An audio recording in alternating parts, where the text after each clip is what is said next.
Hello and welcome to Into Your Life podcast. I'm Lenka and I'm joined here by my wonderful co-host Natalie. Hi, we invite you to join our weekly conversations about finding more life in one's life. Well, what does it actually mean? We have discussions with guests about ways to live happier, healthier, and more fulfilling lives, both personally and professionally. That sounds great. Let's go. Hello and welcome to another wonderful episode. Today we have a lovely guest that I've met on LinkedIn, as you do, as I do often. That's where we discover many of our wonderful guests. Today's guest is Adam Marlowe and he's a coach. And we will discover a bit more about his flavor of coaching and his journey into coaching. He is helping hardworking dads to achieve life of their dreams, and he helps them with alchemy, intuition, manifestation, life coaching, all that kind of wonderful stuff. But I can never do a proper justice to introducing our guest. The best person to introduce himself is Adam. So over to you, Adam. Welcome. Welcome. Well, thank you very much to you both for allowing me to have this opportunity of being on your podcast. I'm very grateful of this opportunity. Well, where to start, really? I think it's appropriate to start. Like I'm 41 years old this year, turning 42, and a father of two children. My daughter's 14 years old, and my son is 9 years old. So both very much growing and becoming people in their own right.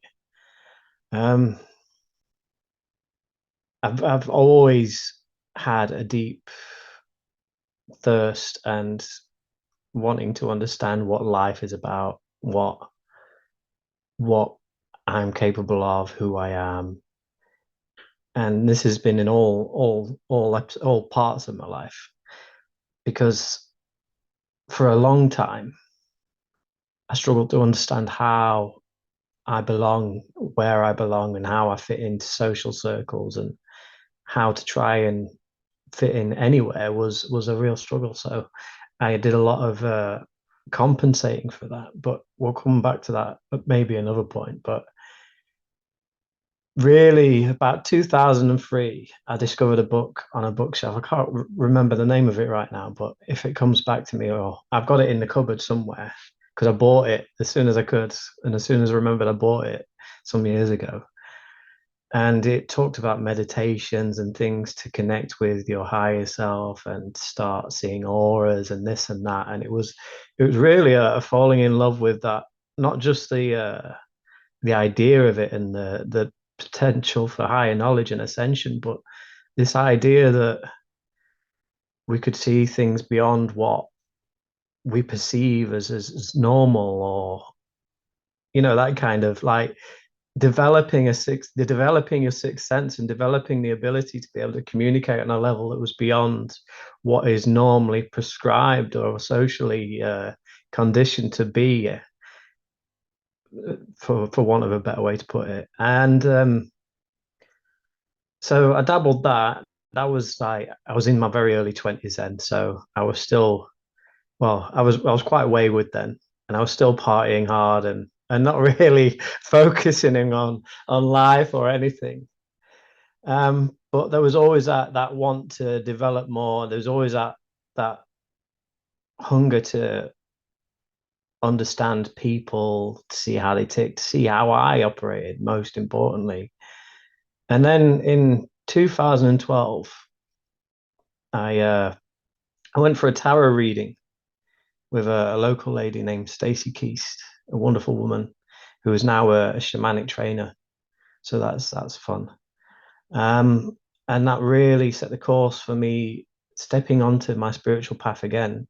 That really, and this was after my daughter had been born. So I digress a little, but when my daughter was born, it really put into perspective that, well, it helped me to focus, really brought about focus and the understanding that to be a proper example as a parent, as a father, and to be the best I could for this person so that they had that example. and it really rung home. And I always get, I don't know if either of you have ever watched any Only Fools and Horses, but there's the episode when his first child's born, and he's in the hospital holding his child, and I was really reminiscent of holding my daughter for that first time and just filling myself with promises that I would keep to her and how I'd protect her and serve her and be the best I could for her. And there's nothing like being a parent to really help you evaluate where you are in life and where you mean to be. And as life has progressed, I mean, obviously I've had that deep want and that deep thirst and hunger for deeper knowledge of myself and life and the universe, but it's just been amplified and magnified by being a parent because, well, there's no other way to be but than to try and be the best that you are. So coming back to 2012, I became acquainted with Stacey Keast, and it just really took off. And I started getting more involved in spiritual circles. And then when she started doing a shamanic training, I got on board with that and delved into the shamanic world, which was lots of fun. I mean, it's a lot of using your imagination to journey. And this is a spiritual practice that covers like mind, body, and spirit. So it's like something that covers all levels of your existence and your reality. And then I was introduced to Vipassana. And if you're not familiar with Vipassana, Vipassana is a 10-day, well, it's not just a 10-day retreat, but it's a 10-day system of meditation where you go away and you spend 10 days in silence with about 140 other people meditating for 10 hours a day. And this is to help you become acquainted with the present moment, because it's the undiluted teachings of Buddha, basically. So it's the original teachings of Buddha without any sort of dogmatic or uh, belief structures placed upon it. It's just the raw teachings, and it is about alleviating suffering through being present and accepting of the moment as it is. So it's really powerful stuff. And after my first time there, I stopped biting my nails for the first time in 30 years. So there's real power there. There's real change, and there's real structure there that works. But there was always more. There's always that understanding that there's more. What how can how can I amplify this? What can I do? What is life? And then you get the discussions of alchemy and manifestation. And everyone was aware around 2013 there was a big boom with The Secret coming out, and everyone was like, oh, I can manifest. And everyone was doing vision boards and writing. I remember Noel Edmonds would disappeared for years, and then he came back with the Deal or No Deal, and he said that he wrote his request to the universe and put it away, and that inspired everyone. And then you've got the stories of Jim Carrey, who was sleeping in his car for nearly 10 years, and every day he'd go to sleep, but he would focus on that check that he wrote to himself for the serving acting services rendered for $10 million. And then on the Christmas, just before the check was due, the date he wrote on the check, he was earning $10 million for the mask, I believe. But I became acquainted through a friend of Neville Goddard. I don't know if you've heard of Neville Goddard, but he was a massive voice in the 1920s around New York and worldwide, actually, of the law of assumption. And the law of assumption is basically the premise that you can have what you want. You develop a scene, or you go into a meditative state, or the state akin to sleep, as Neville called it, and then you create a scene in your mind, in your imagination, that means that the thing is done, it's completed, you have it, and then you go out and you operate from the state, so the state of being, of having that thing. And Neville always fascinated me. I love Neville's work and the people who deliver it. And I'm very grateful for that, because I did achieve a number of things, but there was always something, because we always have foibles and traps, and there was always something more. And then from there, I was introduced some years later. So 2019, we're fast forwarding to now. And I've done several more Vipassanas since then. Vipassana helped me stop drinking and all sorts else, because of the power of being in the moment, and it helped drop my levels of anxiety and all sorts. But moving on, in 2019, I became familiar with a gentleman called Christopher Duncan. I don't know if you heard of Christopher Duncan, but he runs a company from Australia called Conscious Education Company, and they do a magnetic minds thing. And the premise is that you don't have to fix yourself to try to achieve the things you would love to achieve in life, to create the things you would love to create in life, because we are a society, and we are people who are so fixated upon mending ourselves, on healing ourselves. And all this does is it further impacts and gives energy to the things we're actually avoiding creating or not wanting to create. And a lot of this is done through negative vision and things like that. But this one of Christopher's mentors was William Whitecloud and his Natural Success Academy. And so I then went on to do CYD. I've done the second part of Williams.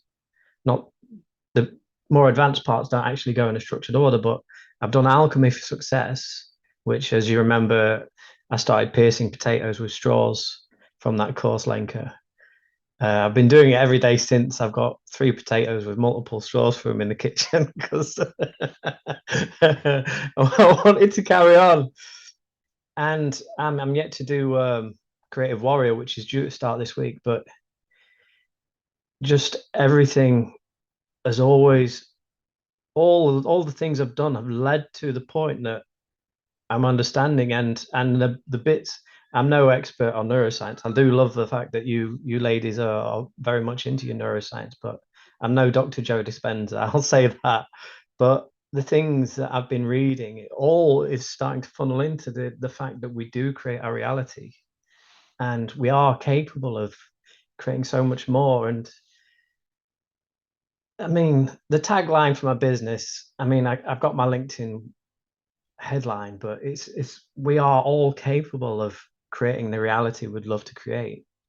I'm here to help specifically dads, but anyone who would love to work with me.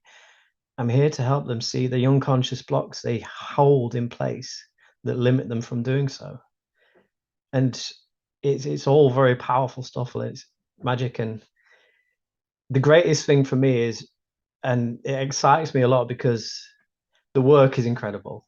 There's no two ways about that. And seeing the results people get is incredible. But the most exciting thing I get, and the thing that actually keeps me awake afterwards, is serving people. Like, I've facilitated for Create Your Destiny, which is William's flagship training, and it's the beginning of natural success trainings. And I hosted and facilitated the exercises when it was all done online.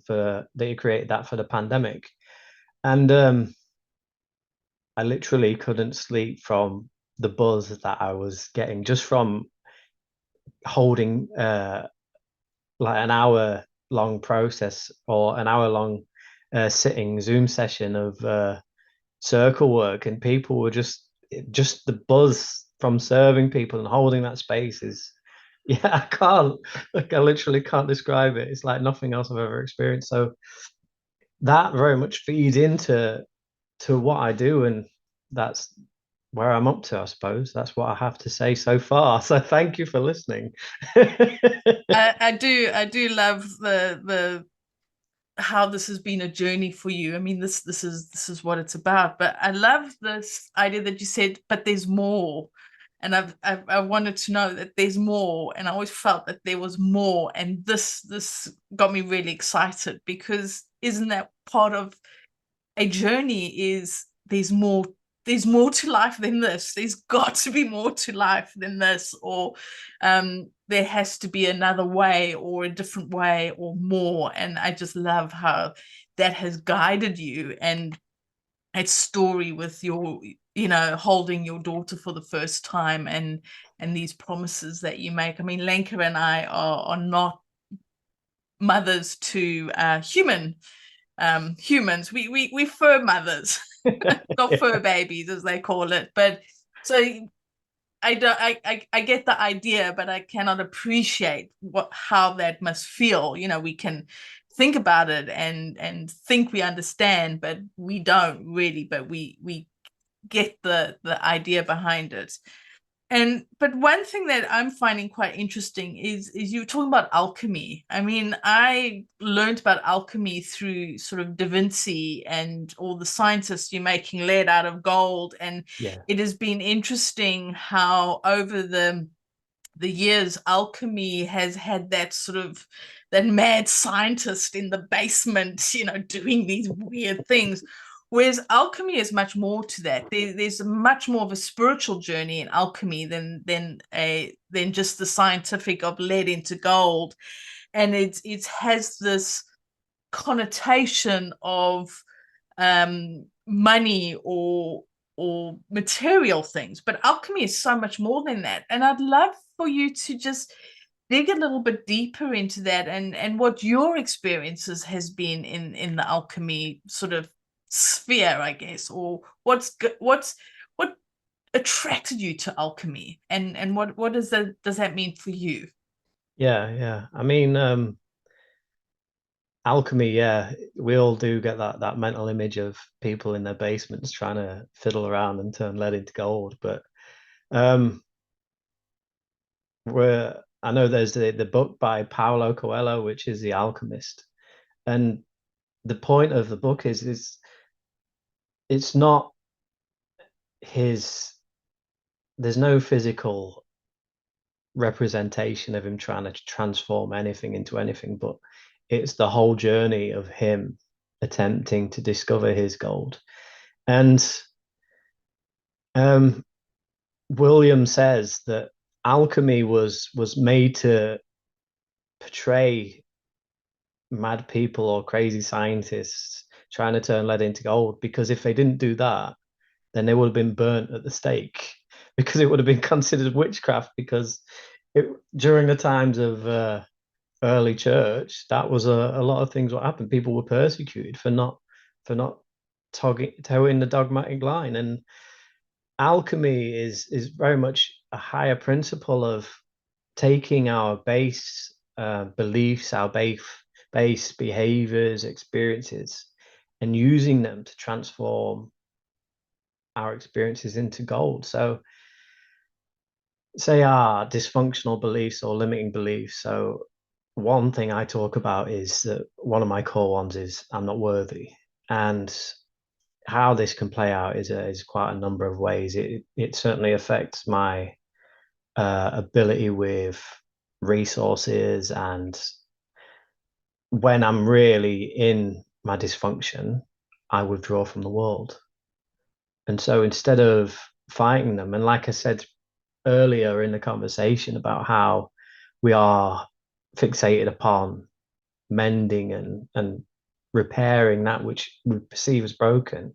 So in alchemy, we call them compensating tendencies. So we try and compensate for the things that we feel we are lacking in. So I'm not worthy. So my compensation is to just disappear.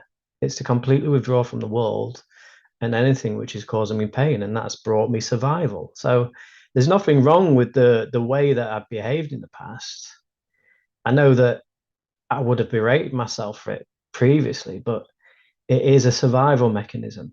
It's a part of our hard wiring so that we can live to see another day. But it doesn't serve us in the long run. I mean, it has at some point, but ultimately we need to use that and see that for what it is, but not just that. Also use the awareness of how we operate from that. And that is where we begin to turn the lead into gold. we take our beliefs and the behaviors and etc. that it creates, and we identify them, and we say, right, so we'll operate a different way. We'll do things different. We don't need to mend them. We don't need to fix them, but we can do things different, and we'll take action that's actually aligned with a set of choices that we would love to create, you know? And it's the thing that fixes it is we then take the action. That is how you fix the chemical reaction of lead into gold, is the action you take based upon the choices you're making. I hope that that's a sufficient answer anyway. But no, it's really, it does, it explains it nicely. And you know, you mentioned you don't know a lot about neuroscience, and we are you know, big sort of neuroscience. Lenk is more the geek than me, but we both love it.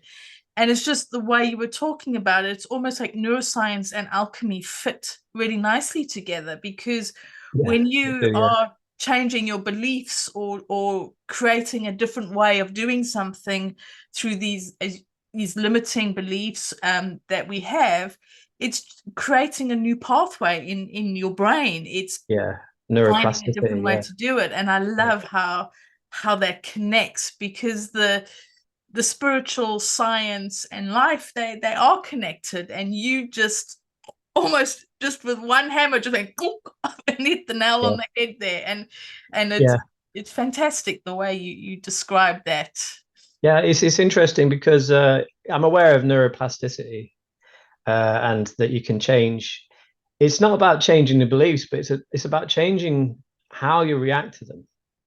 Because through Vipassana, you work with body sensations. That's how you become at one with the moment. Because Vipassana is the act of meditating and scanning the body for sensations as you do so. And these sensations tell a story. And the sensations are actually linked to your memories. They're linked to your beliefs.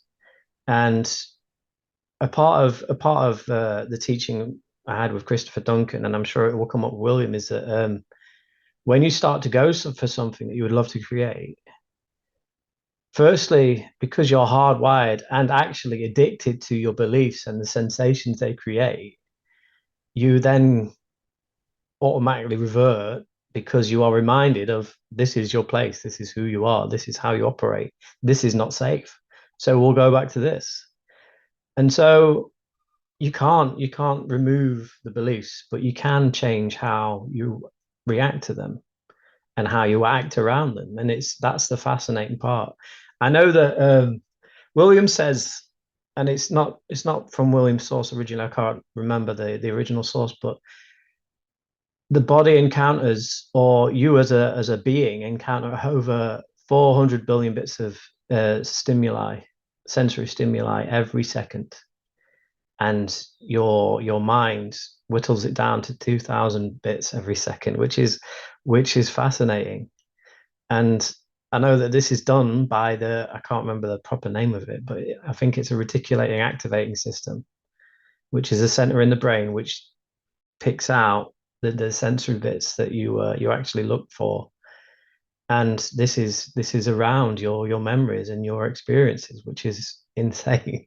It's so fascinating. And like I said, I've always had that fascination of how people tick, but it's actually evolved to saying, and yeah, the more I do of this work, the more I'm actually diving into how I operate and the way I operate, because that's where the gold is essentially.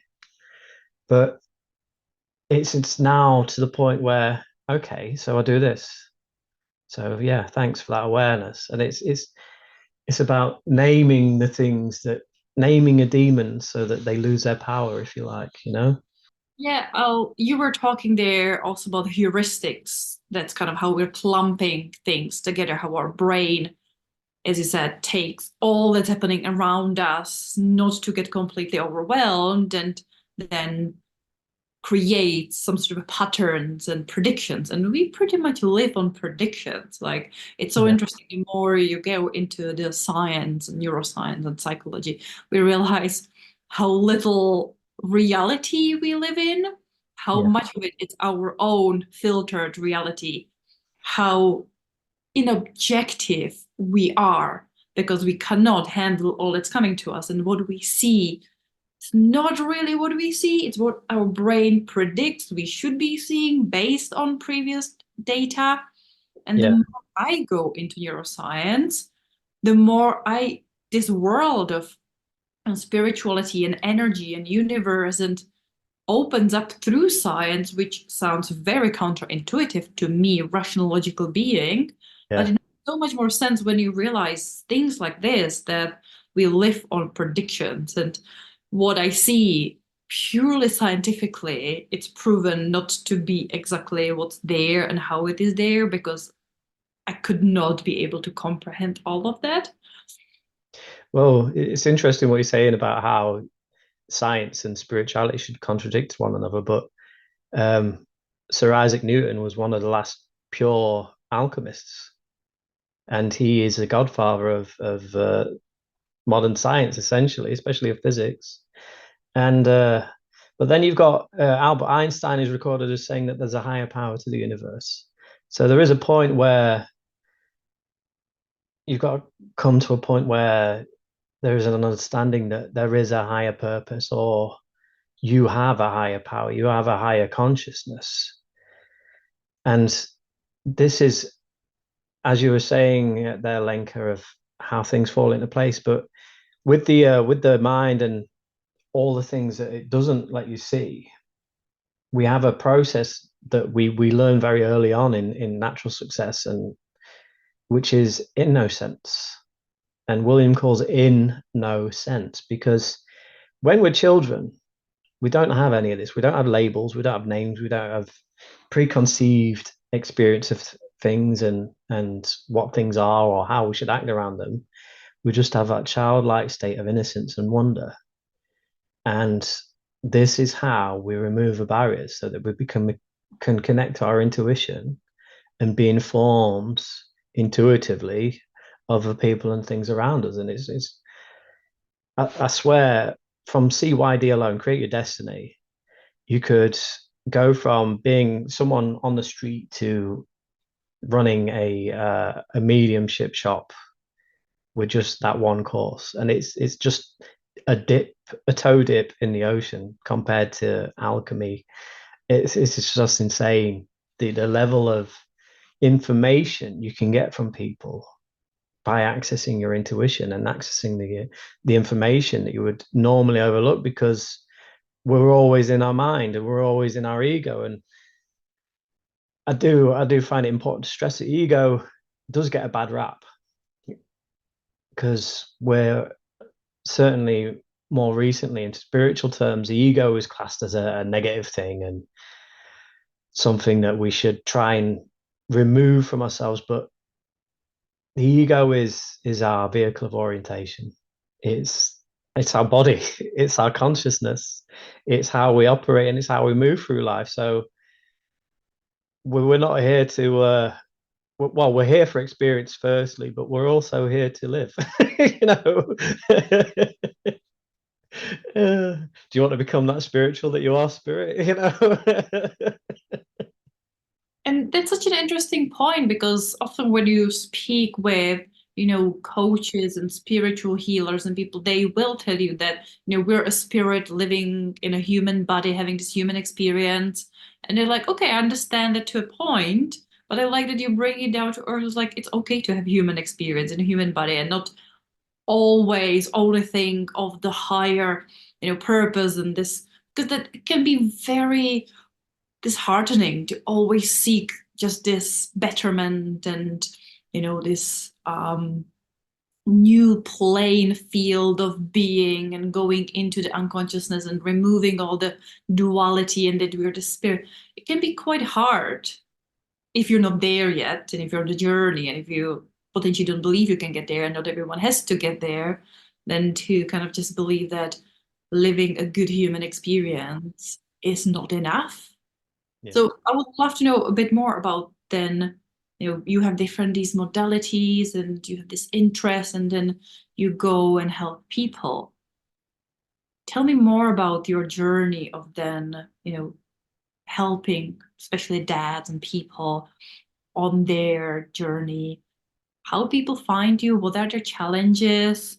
How does it work working with you? Do you have a process or is this very fluid? I'm intrigued to know how you bring all of this into practice to help someone or help yourself.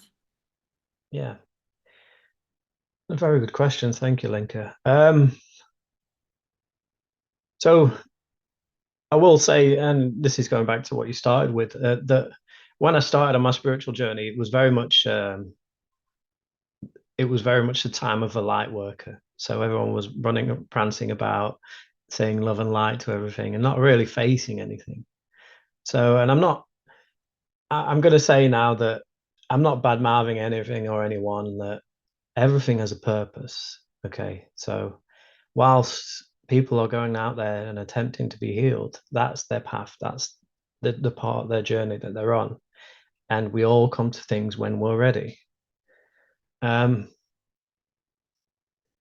business, or how I help people at the moment, is very much in its infancy. I've been aspiring to do something about it for a number of years, but also been wrestling with my worth and really letting things and life get in the way of and the conditions of life get in the way of me creating this business.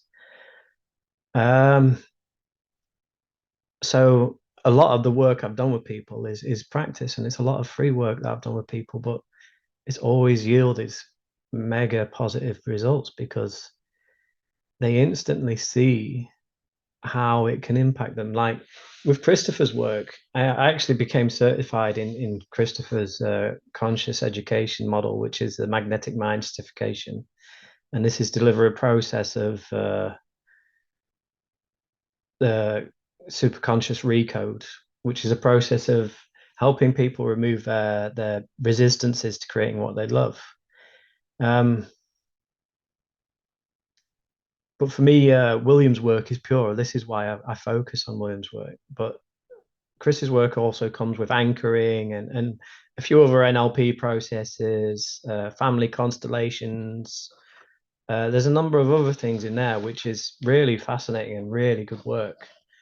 And I did quite a number of anchoring sessions with people to help them remove their resistances to things. And I've shared a few of the testimonies from the anchoring sessions on LinkedIn, and people really found that my level of being able to delve into the core of the issue, because yeah, people aren't always conscious of what's actually going on. I mean, I know myself from the sessions I've had with my coaches that I'll go in with that and I'll go, oh no, actually it's that. And you're like, oh goodness, yeah. We're not always conscious of the things that are actually happening with us. And sometimes it just takes someone else with a fresh eye to actually point us in the right direction and bring the awareness to what's actually happening. And that's an important part of what I do as a coach.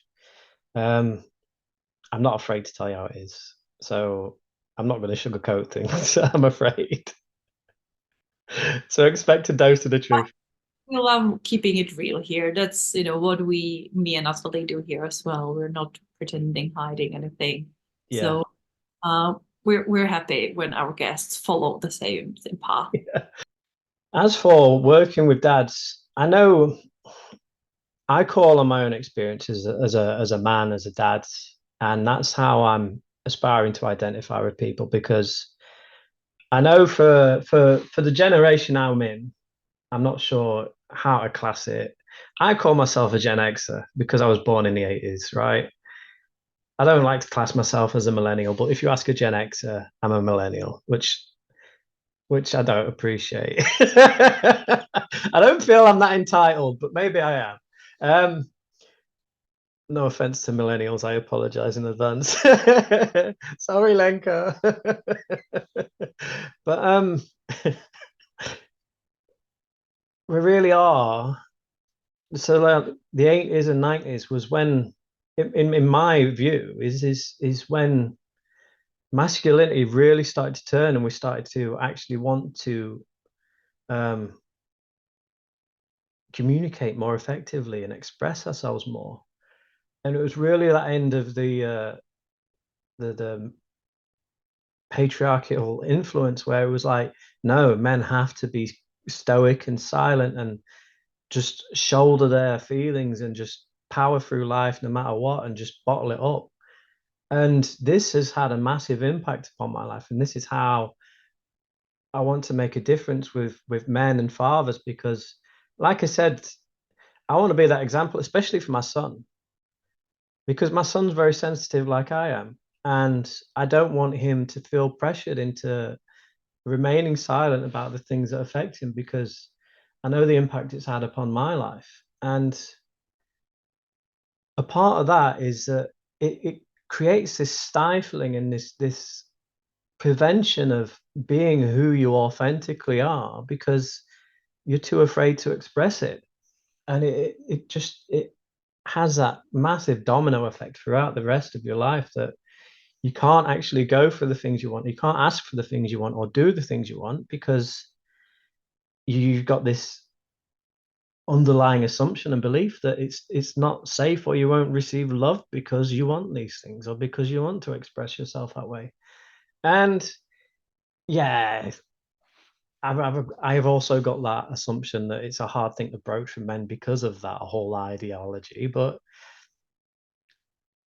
I want to help men find their true expression and their true purpose through who they are, and uncover that part of themselves, and really bring life to what they perceive is something that is a negative thing, because we're all here to create, and we're all here to do it in a magical and wonderful way, and we all deserve a beautiful and magical life, and I want people to have that. I want people to experience that. And it's not just the things we create, it's that purpose of being that effervescent joy and that light that comes from being who you actually are, rather than the facade that you create to be accepted within your societal terms. And yeah, I completely understand that as human beings, we are hardwired to be a herd animal. The group is survival. That is part of our hard wiring. Is the group is survival. We are hardwired for connection. And the other point is that as we develop more in technology, and we have this openness information, and especially as you discussed since the pandemic, we're losing that connection. And the other part of this work is that we are connected to all things through time and space. That higher part of us, that intuition, that super conscious, that super conscious part of ourselves is connected to everyone and everything, all information and all people and beings through time and space. And yeah, it's very heart-led, and it's very woo-woo would be the way to describe it, and very it could be classed as airy fairy, but you really have to deal with your stuff as well. I nearly swore then, but you really have to deal with your crap, you know. It's not just about, oh well, it's magical and I can have £1 million in my bank, but it's not. It's actually facing yourself, you know.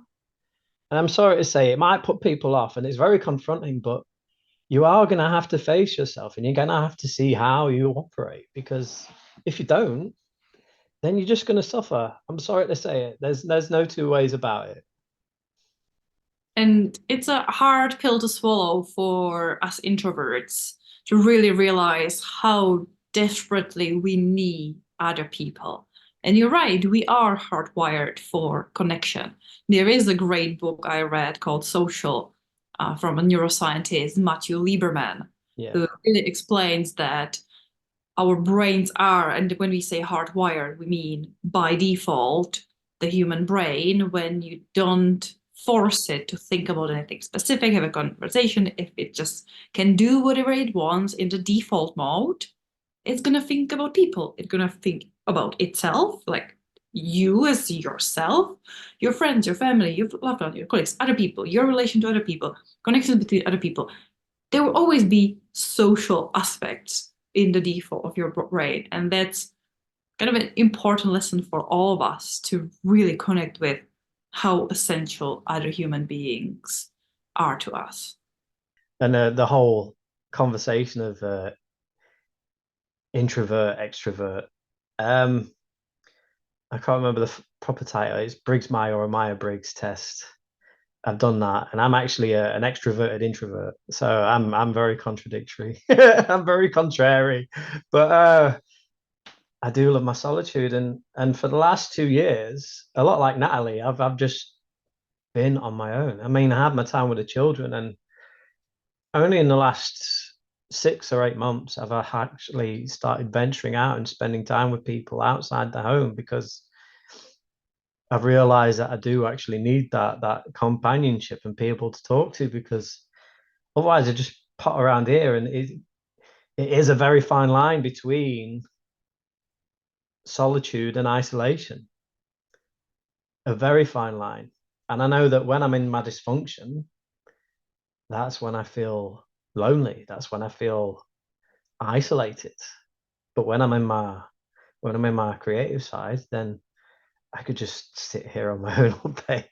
But I know that I can always reach out and connect with people. This is a wondrous thing of the internet. Is that and especially since CYD and Alchemy and Creative Warrior this week, I've connected with so many souls around the world who are also on this journey. And because you do these intuitive readings and you uncover these deep dark secrets of people, they're like, yeah, I've never met you before, but you know all these things about me, and you build this massive rapport with people, and it's like this massive extended family, and it's really magical. It's really beautiful.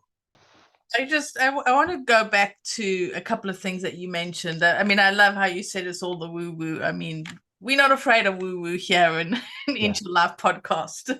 We like a bit of woo woo. But you were talking about how a man's journey has changed. I mean, my husband is much older than me. I don't even know which gen he is. I think baby boomer or something. I don't know what they're all called. I don't even know which one I am.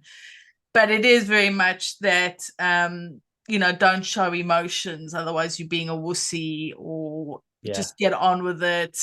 Don't cry, don't show that something's impacting you. Just be brave, you're a man. Just grow a pair. I can't think of any others that you're told. And this is something that men have been almost taught from being a boy. It's boys don't cry and all this, and I see how he's impacted by things that have happened in his life, and he's not been able to show emotion about it, and having to just almost suck it up and not deal with it. It's not about suck it up and deal with it. It's like suck it up and just it doesn't exist. It didn't happen. Exactly, and how it does impact later on in life, and how men's place in the world is changing. Your generation and under, I mean, even my generation was still changing a little bit. It wasn't as much. I mean, in 10 years there's been a big difference. But I remember at school, big thing was boys don't cry. You're a girl, you do that, boys go do that. And there wasn't this sort of intermingling type of thing. I mean, if and I think it's wonderful that you are there to help these men to have these transitions, and not just younger men, but older men to deal with their crap, to deal with what has happened. Because it's all very well lift up the carpet, shovel everything underneath it, but eventually you got a big fat hump in the middle of your carpet. You're going to trip over it all the time. That's one of the best analogies that I always use. I love that one. And you are there to essentially lift up that carpet, take all the dust out, and said, right, let's really look at this dirt. So it's great that there's somebody like you who can connect a man to his spiritual side or help them to process an emotion of something that has happened, or just feel more connected to who they are. Because when you disconnect something, you're not being fully who you are. And I mean, you say we've got to deal with our stuff. Yes, it's not pleasant. It's not fun. I mean, do we really want to know the whole who we are? No. Put my hand up to that. No. I'm looking at shadow work and I'm like, oh my God, this is scary. This is like, ooh, I don't want to do that, because is that part of me? But it is so important, because how can you know who you are if you don't know who your shadow side is, or all that dirt that's under the carpet? And it's great. And just also listening to you is one of the things that I've learned over the last few years, is we teach what we need to learn as well. And you teaching all these alchemies and working with men, and you talk about your, you use the word dysfunction, didn't you? Or instead of as a limiting belief, this worth, is you going through that journey makes you that right teacher, because you have an understanding of what that journey is like to go through it. And I love how you are being human and sharing what the process has been like for you, because we all have our stuff. We all have those dysfunctions and those limiting beliefs and that dirt under that carpet that trips us up regularly. Well, at least I do. No, we all do. I still do. I wake up every day and I still have to face things. It's not that it goes away. Life is always going to throw things at you. And it is about having that awareness and knowing how you react to it, and rising above it, essentially. So yeah, you've got to drag your crap out from under the carpet. It can't remain there. It can't live there and fester, because that's exactly what it'll do. It'll fester, and when it festers, that's when it gets really bad. I mean, not to bring the conversation down there, but the highest rate of suicides is in men. And if I can just change one person's life, if I can change one dad's life, and subsequently their children's lives, then my work is achieved. And I'm talking beyond my own, because obviously I'm doing the work myself. And then the other thing that lends to this is that in any modality, any person that is actually delivering it, they generally have to go through it as well. So this should be no different. I should be living this to be able to deliver it. And that's exactly what I am doing and aspiring to do every day. Is it always easy? God, no. No. But it is so worth it. It is so worth it.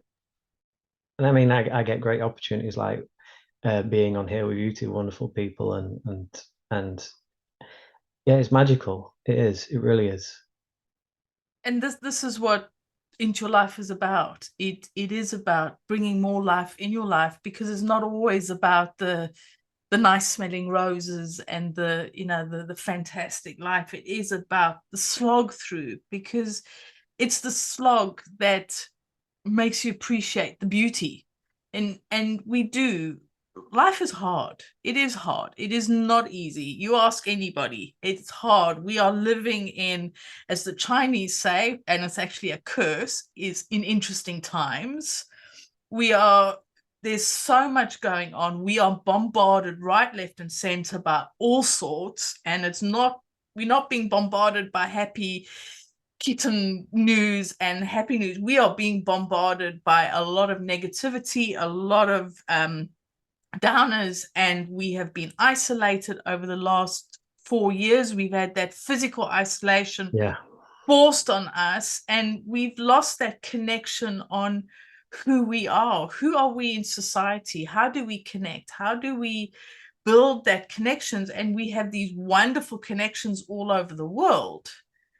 But who do we know that's nearby, that we can actually see nearby? And this is something that I'm working very much with. As an introvert, like Lenka mentioned, I would naturally no, I want to be on my own. I'll isolate, I'll have solitude and the isolation, like you as well. But we do need not only the connections, worldwide, but also those physical connections. And I think that because we've gone through so much over the last 4 years, is we are learning to appreciate, hang on a minute, we need to create more connections. We need to look under the mat and see what stuff I've got there I need to deal with. We need to do that in order to move forward. So it's quite exciting. This is just my opinion. This is just what I am noticing for myself. And I think it's fantastic to have somebody like you to come onto this podcast to share is, you know what, I'm doing it, but you know what, I'm okay doing it. I have good days, I have bad days, but I'm here. And that's so important, is I'm here. So it's been, really wonderful to have you here to share with us and to be bringing new ideas, for myself and for Lenka and our listeners. But do you have any sort of gold nuggets or top tips or something we haven't asked you about that you just thinking, you know what, ladies, I got to get this out there. This is now your space to just share with us what you feel you want to share with us in any form that it comes to you. This is like interview moment. Do you have any pressure? questions? No pressure. Just be you. It's said in Natural Success that mastery is the ability to refocus. And life, like you said, life is never going to be easy. Life is always going to have its ups and downs. There'll be golden times, and there'll be times that could make you very, very upset. We as humans have, as I touched on before, a propensity to try and fix ourselves and to try and mend the things that we believe are lacking in ourselves. But I'm here to let people know that they don't need to fix themselves. There's nothing to change. There's nothing to do better. There's certainly nothing to do better. But there is certainly a different way to do things, and there's a way to achieve a greater satisfaction in life, no matter what the circumstances and conditions of life are. You don't have to be afraid anymore, because the life you love is just on the other side of a choice. It is really literally on the other side of a choice. I mean, I want people all to experience the magic of life that I've experienced and continue to growing every day. And I'm offering that, but it's choice, isn't it? Definitely choice. And that is I like how you share that you don't have to fix yourself. You're not broken. We just have to find a different way of doing things, and it is choice. It does all come down to choice. So where can somebody's listened and they just think, you know what, I need to talk to this guy, and I need Adam in my life. How do they find you? Can they connect with you? I mean, my main business is promoted on LinkedIn. I do have a Facebook page as well, which is more personal, but I'm happy to talk with anyone or engage with anyone. I'll ensure that you have a copy of my profile of Facebook as well, because I know you have my LinkedIn profile. And I'll give my email address as well. I'm happy for anyone to reach out to me who's interested in taking that step to creating a life I would love to create. And just if I want to chat about creation, about magic, because we are here to learn and create new experiences. And we actually learn by changing our view on things, and opinions are very malleable.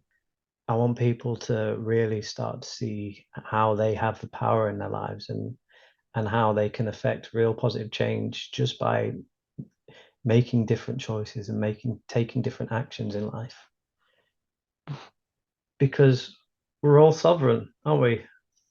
We're all kings and queens in our own right, and you deserve the world, people.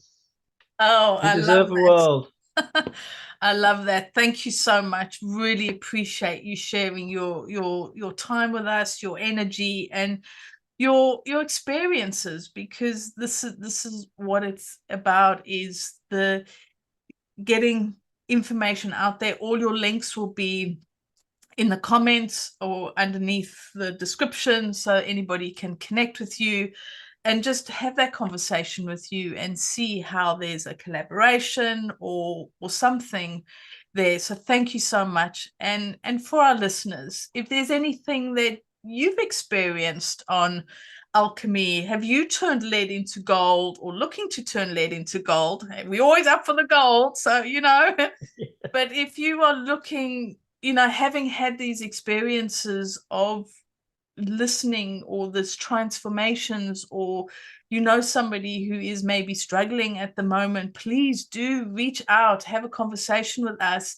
connect with our guests if that helps, because this is a space for knowledge, for guidance, but it's also for connection. So let us know how you're getting on, how are you doing, and just share and reach out if you need. And until the next time, we'll talk to you soon. Bye. Bye. Thank you. If you enjoyed listening to our conversation, please share it with your friends and colleagues, and don't forget to subscribe. We would love it if you could give us a 5-star rating and write a short review.